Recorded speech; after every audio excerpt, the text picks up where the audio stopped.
Greetings, back with another one. Now, with this one, I want to react to. This is a clip that I saw way back about the legend of Sugar Ray Robinson, legendary boxer.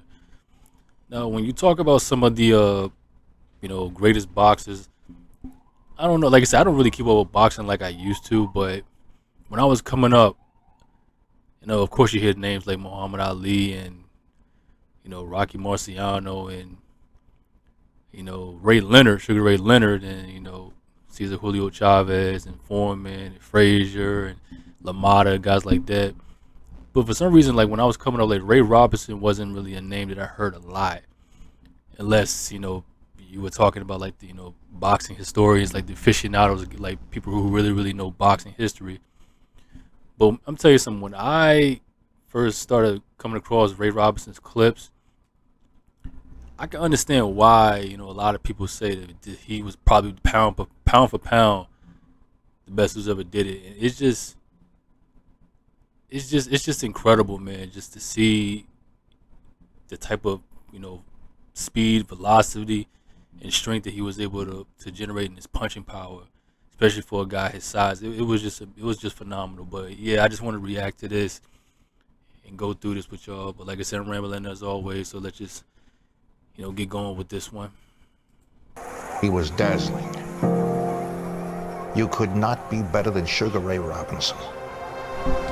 It's as if God said, let me create the perfect fighter. Hey fight fans, welcome back to Greatest Hits here on Boxing Legends TV. Today, we have a very special video indeed, by far the most requested video on my channel, and for obvious reasons. Even Sugar Ray Robinson past his peak was just about better than anybody. Sugar Ray Robinson is regarded by the majority of boxing fans and historians as the greatest boxer of all time.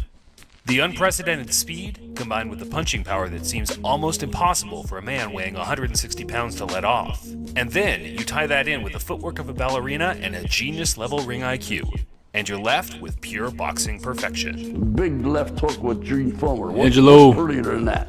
That's the greatest thing I ever saw. As some of the followers of my channel will know, I personally do not hold Robinson as the pound-for-pound greatest of all time. I actually have him fourth behind Muhammad Ali, Harry Greb, and Sam Langford. But this is mainly due to the fact I rate a fighter purely off their resume, and while Robinson's resume is outstanding to say the least, I think it's not quite up to the standards of the guys I'd put above him. Come to Muhammad Ali. I am the Which is crazy because when anyone asks me, who's the greatest boxer you've ever seen? Or which is crazy because during Ray Robinson's time, these guys during that time, they would have multiple fights in a month. As opposed to how guys do today. They'll have like one fight within 8 months. But like I said, I'm sure they'll talk about it. It's just, like, I remember hearing about like how Ray Robinson went to overseas to box people and stuff like that, and he would go to different countries within a matter of a month, a span of a month, and just travel to different countries and box people.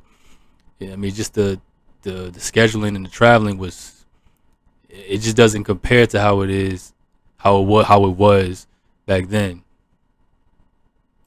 Or who is your personal favorite fighter in history? The answer is always the same: Sugar Ray Robinson. Oh, I saw him at his best, Brown Bomber. He was the best fighter ever lived, pound for pound. For any of the younger viewers or slightly less informed boxing fans that haven't had the chance to get a good look at Sugar Ray yet, we promise you by the end of this video you will understand why he is held in such high regard. If you guys do enjoy the video, please remember to help us out by smashing that like button, as we've really gone all out to bring you some of the highest quality Robinson fights.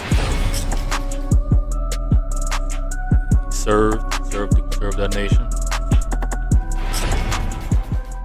Before turning professional in 1940, Robinson had an amateur career spanning 85 fights, and yes, he won them all.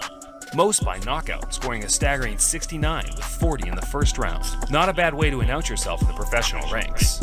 Unfortunately, as some of you may know, the first 10 years of Robinson's career was either not filmed, or film had been badly damaged beyond repair. Which just seems almost criminal when you glance over the resume and take a look at some of the great Hall of Fame boxers he beat in that time. The list includes Sammy Angut 3 times, Fritzy Zivik twice, all-time great Henry Armstrong, and of course, the epic 5-fight series with Jake LaMotta, where we saw Robinson lose his first and only bout in 132 fights.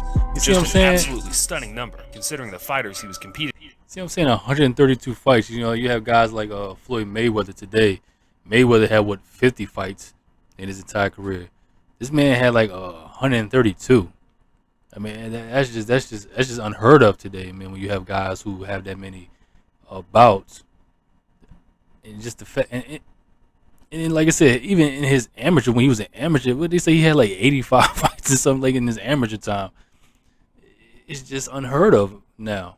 Against on a regular basis. In that time, he won the welterweight and middleweight world title. And bear in mind, there was only one recognized champion in each weight division, unlike the ridiculous amount of belts that people hold today. Take your little belt home and hold your trousers up, because that's all that's good for. You ain't got no good belts, man. I've got the best belts. I've got the best. I'll be fighting for a WBO as well. So what's that? That's an international. I'll tell you what I've done. I won the WBO International Continental, what you want to call it. I ain't even got the belt yet for it, because I don't want it. Fortunately, Robinson's talent was being recognized beyond the American border, and in 1950 he decided to venture out love and seeing all display the his old talent footage. across various European countries.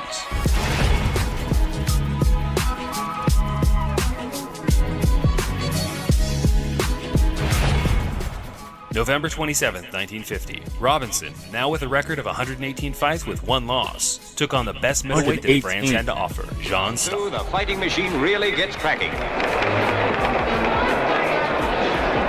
In 121 professional fights, Robinson has lost only 1. Hard hitting and clever, he's got everything. There goes a right and down he goes. That left hook.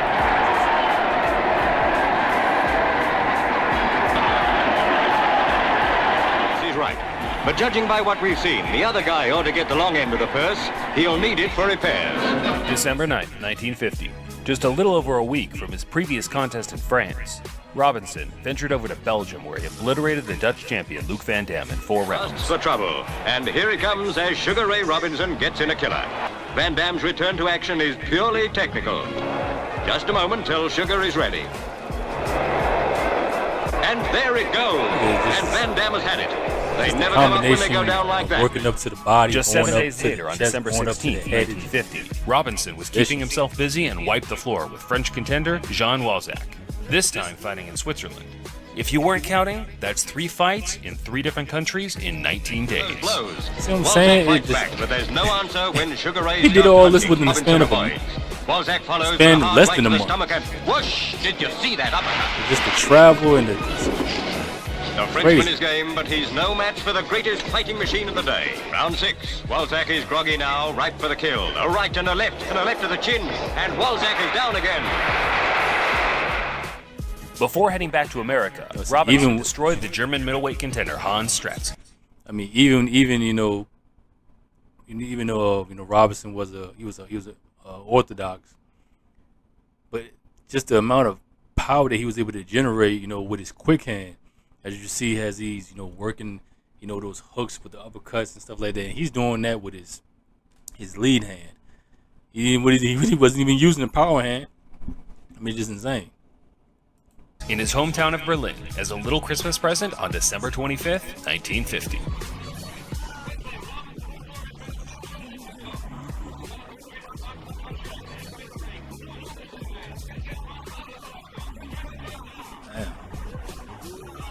Just knocked the man across the ring.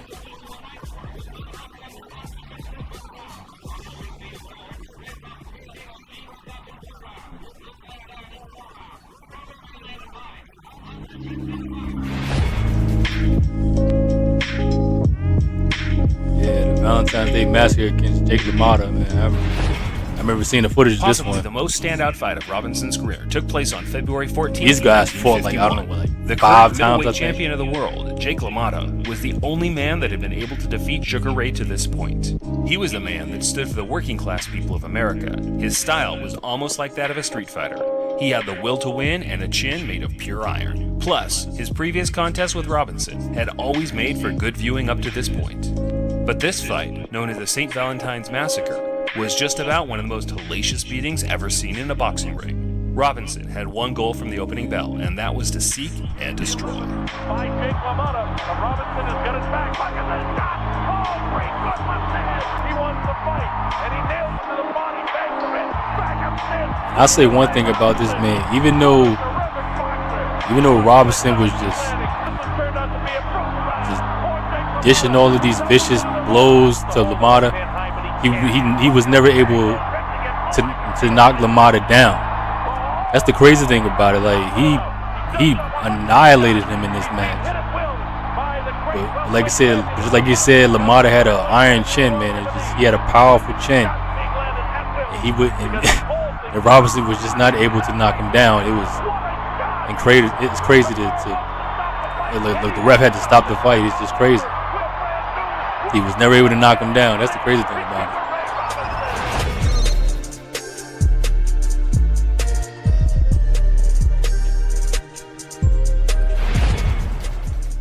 July 10th, 1951. Robinson finally met his match in the ring. The British European middleweight champion Randolph Turpin had no thoughts about letting Robinson steamroll him, as he had all the other European fighters while on his second tour of Europe. Robinson had traveled back to France, Belgium, Switzerland, and Germany, but it was his first trip to England where he suffered his first defeat in 91 fights. In what would be a very scrappy contest from the opening bell, Turpin neutralized Sugar Ray's offense by tying him up close and landing hard shots on the inside for 15 rounds. The two men affectionately embrace after 15 hard-fought rounds. At this time in his career, Robinson was a mainstream celebrity in America. His loss against Turpin was big news and had people questioning whether he would ever get back to his best. I promise you all I'll do the best that I can to bring the middleweight championship back here in America again. But as all great champions do, he wasted no time rematching Turpin and set the record straight as he scored a 10th round knockout. Rounds 6 and 7. Robinson, although bleeding badly from a cut over the eye, won rounds 8 and 9. An explosive combination hurts Turpin. A crushing right hand Catching him with them sends hooks, Turpin to the man. canvas here in round 10. Referee Goldstein is watching the action closely and steps in to protect Turpin from receiving further punishment. Sugar Ray has done it. Robinson has regained the middleweight title by stopping courageous Randy Turpin. I'm very happy to have regained the middleweight championship of the world.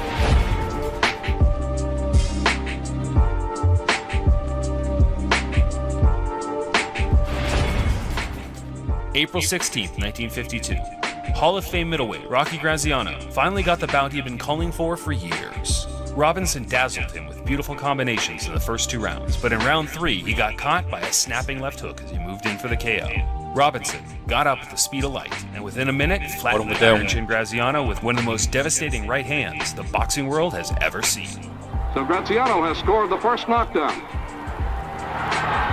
And there goes his mouthpiece, and Graziano hits the canvas. 2, 3, 4, 6, 7, 8, 9, 10.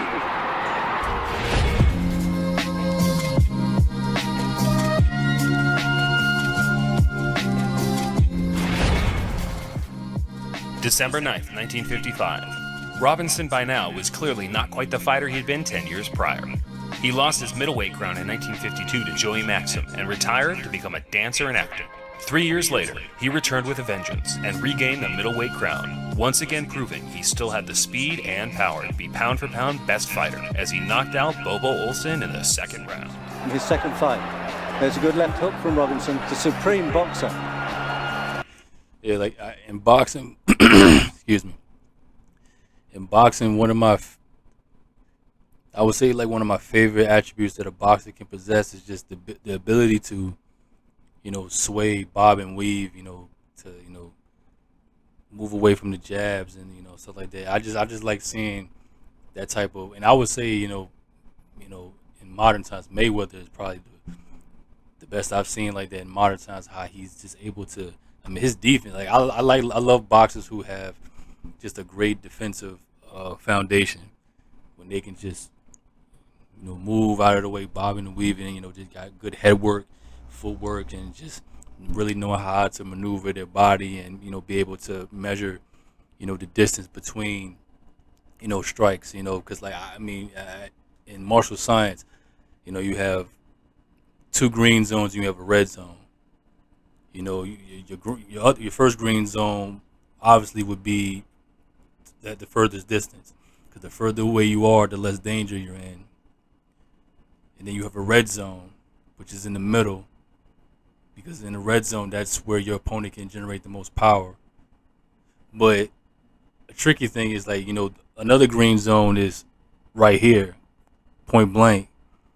Because even though your opponent can grasp you, they can't really generate the most power from this close. I mean, it's obviously in boxing, and that's the whole Bruce Lee thing with the 1-inch punch thing, how you're able to generate, you know, power into one punch. But it's rare when you see. I mean, like I said, boxing is different, but like in, you know, martial arts, like stuff like that, you rarely will see somebody this close generating that much power, and you'll mostly see somebody go into like a grab or some type of choke or something like that. But you're actually safer being this close as opposed to that, because most people will lead, you know, especially people are trained, they will lead with a kick or, you know, just a powerful lunge and stuff like that. So when you're in that red zone, that's when you can generate the most power and stuff like that. So sometimes it's safer to be this close than to be, you know, at sweep distance and stuff like that. And not in all cases, but it's a good concept, and that was something that I, you know, learned from some of my senior masters and stuff like that. It's just a great concept. Added to that, he's got a great punch. The great left hook from Robinson, another left hook, and Olsen's over. He's flat on his back. The referee takes up the count. Olsen's struggling, he rolls over. I don't think he's going to beat this count. And he's out. Sugar Ray Robinson, at 35 years old, has regained the World Middleweight Championship.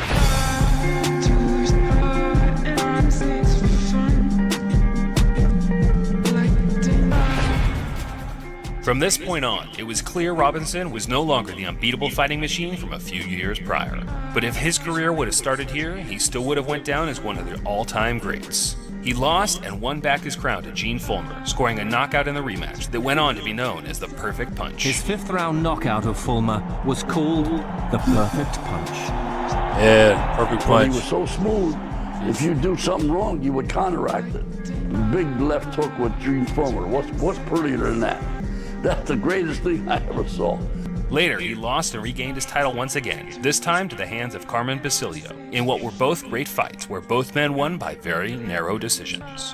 Peekaboo. Another 4 years in the ring saw Ray rack up most of the losses you see on his record today. He tried desperately to win back his middleweight crown, but at this point, he wasn't merely 20% of the fighter he was in his prime. Sugar Ray hung them up for good in 1965 after losing a decision to Joey Archer. The crowd recognized and loved Robinson for all the great fights he'd put on in his 25-year career, and the beautiful send-off was enough to bring a tear to anyone's eye. 1 month after his final bout, thousands recalled the way it had been, with a tribute to a native son. At long last, Sugar Ray took a final bow. Bert Sugar. One time at the old garden, I overheard a father and son talking. The father was pointing at the garden marquee and telling his son, "That's the greatest." And one day the father said, "You're going to be able to tell your son that you saw the greatest. You saw Sugar Ray Robinson." Ray Robinson, April 12, 1989. He was 67. Whenever he fought, the world had a way of He was fairly standing young still. when he died. The center of the ring belonged to him. Though his journey through life was a perilous adventure, his place in his sport is permanent. He has been judged the standard by which all boxers are measured. Ask those who saw him, and they'll tell you no one has ever been sweeter than Sugar Ray.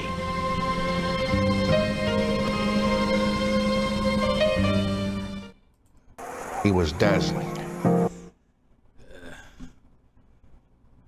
And I tell you, man, it just when I watch, you know, old footage of, you know, the athletes back in, you know, the 40s, 50s, and 60s and stuff like that, the number one thing that really comes to my mind is the nutrition. Because obviously today with the technologies and stuff like that, and obviously we just know more about, you know, health and nutrition in terms of athletic prowess. But a lot of these, the athletes of yesterday, like Sugar Ray, people like that, or another athlete that I will cover pretty soon. But I'm telling you, man, just in these days, man, a lot of these dudes, I mean, obviously they had trainers back in those days and stuff like that, but it's just, I can't even find my tongue, but it just, the regiments that they probably, had to put themselves through, and obviously it was probably more natural in those days. I mean, just more rugged, more raw, more gritty and stuff like that in terms of the training, stuff like that. Like, for example, when I was reviewing that Michael Jai White film, he still trained in the old school way, just working with like burlap and rocks and stuff like that. And I mean, just like how in the Rocky films, how in chasing chickens and stuff like that. I just love that old school, concept, just working with every you had. And I'm sure, Ray Robinson, boxers of his time, and, whether basketball players or football players, baseball players, I'm sure those guys were no exception, man. It's just, like I said, I'm a pretty retro guy. I just love seeing all the retro stuff and seeing that the levels that these athletes today have reached. And, we got to thank, guys like Ray Robinson and guys of his time for it. But yeah, man, I just wanted to react to this, man, because Ray Robinson is, in terms of boxing, he's just, a big name that comes to mind when I think of boxing. A lot of people, like I said, a lot of people think about Ali, which is, fine, which is good. I mean, Muhammad Ali was great. Guys like, Jake LaMotta and Henry Armstrong and Henry Greb, and I'll take it back to like Sam Langford and what's the other guy name? I forget his name. Way back in the day, like turn of the century, the early 1900s. But yeah, man, it's just, like I said, I'm just rambling. Can't find my tongue. But yeah, I'm going to go ahead and wrap this up, man. Just 31 cents at it. Another one for the archives. And it's your boy Oblique signing off. And as always, peace and us.